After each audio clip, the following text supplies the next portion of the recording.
안녕하세요. 청소년 런농부입니다. 오늘 영상은 블로그 부업하는 데 중요한 것 중 하나인 키워드 선정 방법 7가지에 대해서 한번 알아볼까 합니다. 자, 요즘 블로그는 글, 이미지 모두 AI로 뚝딱하면 나오는 세상인데 누구나 쉽게 하는 이 블로그에서 왜 누구나 수익은 안 나오는 걸까요? 바로 조회수를 만들어주는 이 키워드에 대해서 이 다음 7가지 기준을 이해하시는 게 가장 중요합니다. 자, 이 내용은 티스토리 기준이지만 워드프레스, 네이버, 구글 블로그를 하시는 분들도 모두 맥락은 비슷하기 때문에 이해를 한번 해보시고 평소 자신이 하던 방식과 어떻게 다른지 비교해 보면서 보시면은 도움이 되실 겁니다. 자, 이 내용은 제 5주 수익화 플랜 중에 자료 일부를 캡처한 내용인데 이 7가지를 한번 간략하게 살펴보면은 자, 키워드 플래너로 월간 조회수가 1000회 이상 나오는 키워드여야 됩니다. 자, 그리고 키워드는 문제 해결, 그리고 키워드 플러스 궁금증 해결 등의 형태로 조합된 키워드여야 됩니다. 자, 그리고 세 번째로는 일회성 이슈는 제외하는 것이 좋습니다. 예를 들어서 요즘에 차은우 탈세가 사람들이 많이 검색하는데 저 같은 경우는 굳이 적지 않는 것을 추천을 드립니다. 자, 그리고 네 번째, 월, 분기 등 매년 반복되는 키워드를 정하고 작성하고 정리하는 것을 추천을 드립니다. 자, 그리고 다섯 번째, 40대에서 60대, 요즘에는 70대 분들도 핸드폰을 하시니까 그 연령대가 높으신 분들이 주로 검색하는 주제, 키워드면은 좋겠습니다.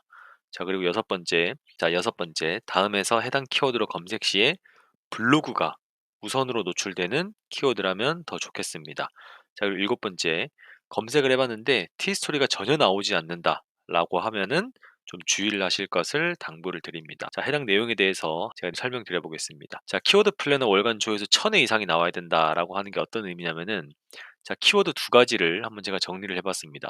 정년 연장 65세 시행 시기 이 키워드와 두발 자유화 시기 자, 두 개 다 시기를 묻는 이 키워드인데 월간 조회수는 어떻게 될까라고 한다면은 두발 자유화 시기에 대한 내용은 월간 조회수가 없습니다. 자, 그리고 정년 연장 65세 시행 시기는 월 조회수가 14,000회가 넘을 정도로 조회가 많이 나오는 것을 볼 수 있죠. 자, 그러나 이 두 가지 대해서 뭐가 더 옳으냐 마냐로 나누기에는 좀 무리가 있습니다. 두발 자유화에 대한 이 포스팅도 전혀 나쁜 내용은 아닌 거죠. 좋은 내용과 의미를 찾아볼 수 있는데 문제는 조회수를 가지고 우리는 애드센스 수익이 나오기 때문에 조회수가 나오는 것에 초점을 두고 애드센스 광고가 많이 노출되는 것을 초점을 둬야 되기 때문에 애드센스 수익을 바라보고 글을 작성해야 된다라고 한다면은 정년 연장 65세 시행 시기가 더 맞는 키워드다라고 하시는 것을 이해를 하셔야 될 것 같습니다. 자, 이 두발 자유화 시기에 대한 이 내용은 사람들이 포스팅을 안 하기 때문에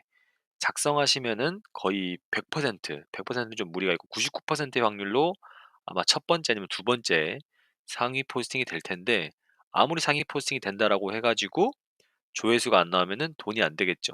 자, 그래서 이 데이터를 보시고 숫자를 보시고 키워드를 선택하시는 게 가장 중요하다. 이렇게 또 생각을 하시면 될 것 같습니다. 자, 그리고 두 번째, 키워드 플러스 문제 해결, 키워드 플러스 궁금증 해결 형태로 조합된 것일 것이라고 제가 이제 설명을 드리고 싶은데 자, 키워드를 이렇게 한번 비교를 해보겠습니다. 정년 연장, 발음이 좀 어렵네요. 연장 65세 시행 시기, 연장 몇 년생부터 공무원 정년 연장 65세 시행 시기.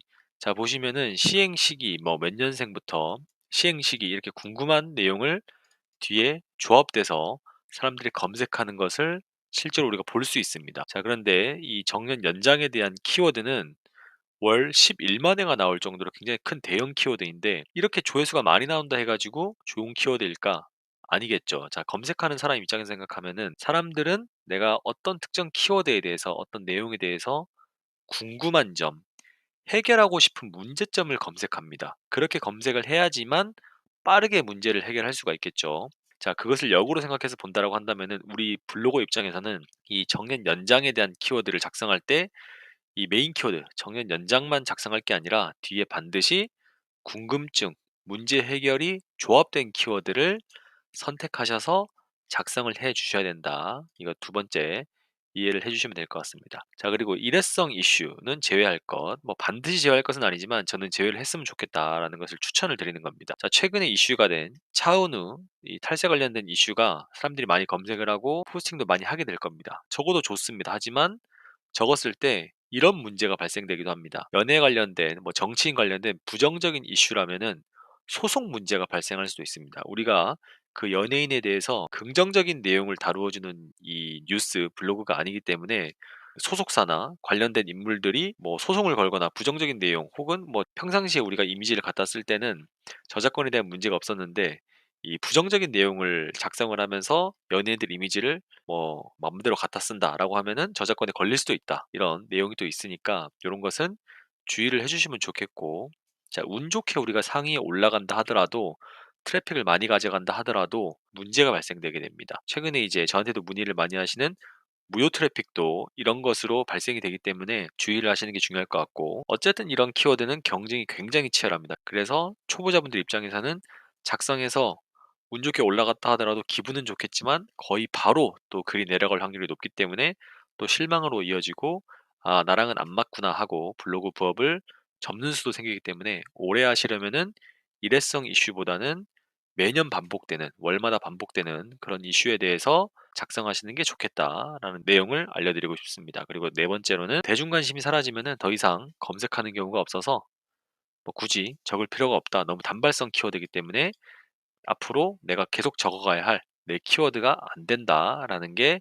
이 세 번째 일회성 이슈는 제외할 것에 대한 내용이 되겠습니다. 자, 그리고 네 번째, 이 반대되는 내용으로 월, 분기, 이 매년 반복되는 키워드를 정리하고 정해서 작성할 것, 이렇게 생각하시면 되는데, 자, 예시로 차은우 탈세 그리고 마늘 심는 시기를 우리가 작성해야 된다, 두 가지를 놓고 비교해 본다라고 하면은, 자, 매년 반복되는 키워드는 뭘까요? 과연 차은우 씨가 매년 탈세를 반복할 것인가? 아닐 확률이 굉장히 높죠. 자, 마늘 심는 시기를 검색하는 사람들은 매년 반복될 것인가? 매년 반복될 확률이 굉장히 높겠죠. 이런 것은 그냥 상식적으로 비교해 봐도 마늘을 심는 시기에 사람들이 검색을 많이 하겠구나라는 것을 이해를 해볼 수가 있습니다. 제가 여러분들한테 이 알려드렸던 키워드 중에서도 마늘을 심는 시기에 대한 키워드가 월간 약 16,000회 정도 나오는 것을 볼 수 있었는데, 지금 현재 1월 28일 기준으로 제가 검색을 해보니까 470회 정도밖에 조회가 안 나옵니다.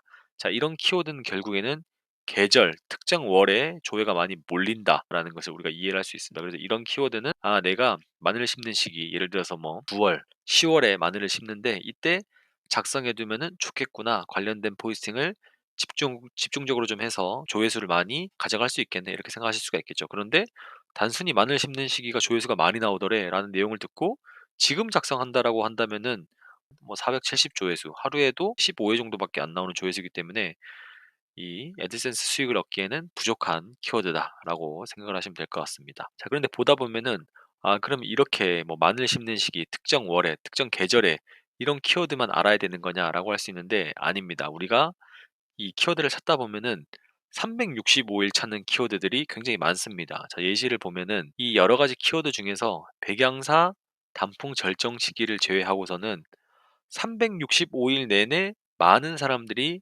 이것에 대해서 문제점을 가지고 있거나 이 문제점에 대해서 해결을 원해서 검색하는 경우가 굉장히 많을 법하다라는 거를 그냥 보기만 해도 알 수가 있습니다. 평상시에도 많이 생각을 하는 내용들이죠. 그래서 이런 내용에 대해서 키워드가 어느 정도 나오고, 아, 이 키워드를 내가 적었을 때 상위에 올라가기가 쉽고 파생돼서 어떤 키워드를 또 적었을 때 좋겠구나라는 거를 내가 엑셀에 따로 기록을 한다든지 메모장에 기록을 한다든지 하셔 가지고 정리해 두면은 굉장히 좋겠다라고 생각을 하시면 될 것 같습니다. 다섯 번째, 40 대에서 60 대가 주로 검색하는 주제면은 더 좋습니다. 자, 다음에서 검색하는 사람들은 연령대가 좀 있으실 겁니다. 아직까지 한메일을 사용하시는 분들이기 때문에 연령대가 분명히 있을 거다라는 생각이 드는데, 이 나이대에 있으신 분들이 관심 있어 하는 키워드, 문제 해결, 궁금증에 대한 문제 해결을 작성하는 것이 상대적으로 좋습니다. 제 영상을 보시는 분들 중에 20 대에서 30대 분들이 계실 텐데, 자, 그분들 입장에서는 이 40 대, 60대 분들이 관심 있어 하는, 평상시에 궁금해하던, 평상시에 어떤 문제점을 갖고 있었는지에 대해서 이해를 하기가 어려울 거예요. 자, 그래서 나이가 많다고 자기가 내가 50 대, 60 대인데 내가 나이가 많아서 젊은 사람들이랑 이 뭔가 경쟁해서 우위를 점하기 힘들겠구나라고 생각하지 마시고, 아, 평상시에 내가 관심 있어 하는 내용들을 내 주변에 있는 연령대가 비슷한 사람들도 굉장히 많이 관심을 가지고 있구나. 그 사람들은, 아, 젊은 사람들에 비해서 광고에 대한 거부감이 덜하고 광고를 클릭할 확률도 높아지고 광고를 막 닫아두는 애드블락도 안 쓰는 경우가 많겠구나. 이렇게 생각을 하시고, 아, 나는 좋은 조건을 가지고 있구나. 이렇게 생각을 하시고 부업을 하시는 것도 굉장히 좀 롱런할 수 있는 그런 멘탈을 잡아갈 수 있는 방법이다라고 생각을 하시면 될 것 같습니다. 자, 그리고 여섯 번째, 다음에서 우리가 미리 검색을 한번 해볼 때 블로그가 상단에 있을수록 더 좋다라고 생각하시면 될 것 같습니다. 자, 예를 들어서 혈압 낮추는 방법과 정년 연장 65세 시행 시기를 두 개 검색을 해봤을 때 이 혈압 낮추는 방법을 검색하면은 제일 위에 파워 링크, 그 다음에 스페셜 링크, 프리미엄 링크, 그리고 네 번째로 사이트가 노출되는데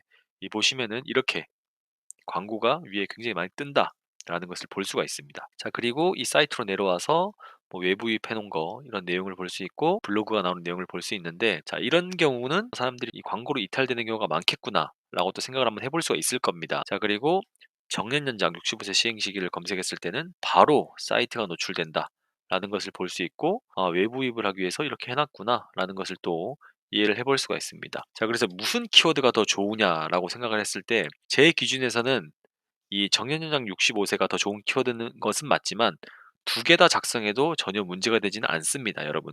우리가 하루에 평균 5개 정도를 글을 작성하는 것을 목표로 하고 있기 때문에 두 개 다 작성한다 하더라도 전혀 문제는 없는 것이죠. 자, 예를 들어서 이 연장에 대한 부분은 경쟁 강도는 높지만 상위 노출이 되면은 조회가 굉장히 높게 나올 것으로 우리가 예상이 되고 월간 14,000회 정도가 나오는 키워드죠. 근데 혈압 낮추는 방법은 상대적으로 경쟁 강도는 낮습니다. 그러나 광고가 위해서 트래픽을 많이 잡아먹기 때문에 불리할 수도 있겠구나라고 생각할 수 있지만 과연 실제로 그럴까? 이 혈압 낮추는 방법에 대해서 검색한 사람들이 광고를 보는 게 많을까? 아니면 광고라는 것을 인지를 했기 때문에 내려와서 이 개인 사람들이 적어놓은 글들을 한번 보려고 할까를 생각해 본다라고 하면은 네이버 블로그와 똑같은 방식입니다, 여러분. 우리가 네이버에서도 이런 글을 검색했을 때 파워링크 뜨고 스페셜 링크 뜨고 다 똑같은 방식으로 뜨고 있죠. 그럼에도 블로그로 가는 사람들은 반드시 있습니다. 그렇기 때문에 이런 키워드 플러스 문제 해결을 가지고 있는 키워드는 적으셔도 좋고 상에 노출되면 어쨌든 그 트래픽 조회수는 가져간다라는 것을 생각하시고 글을 열심히 작성하시면 된다라는 게 핵심이다. 자, 그런데 7번 주의사항을 지키시면서 글을 작성을 하셔야 되는데, 자, 7번 뭐죠? 검색 결과에 T스토리가 없다면 주의할 것. 자, 이 내용은 뭐냐면은 이 저품질을 유발할 수 있는 키워드는 되도록이면 적지 말자라는 내용입니다.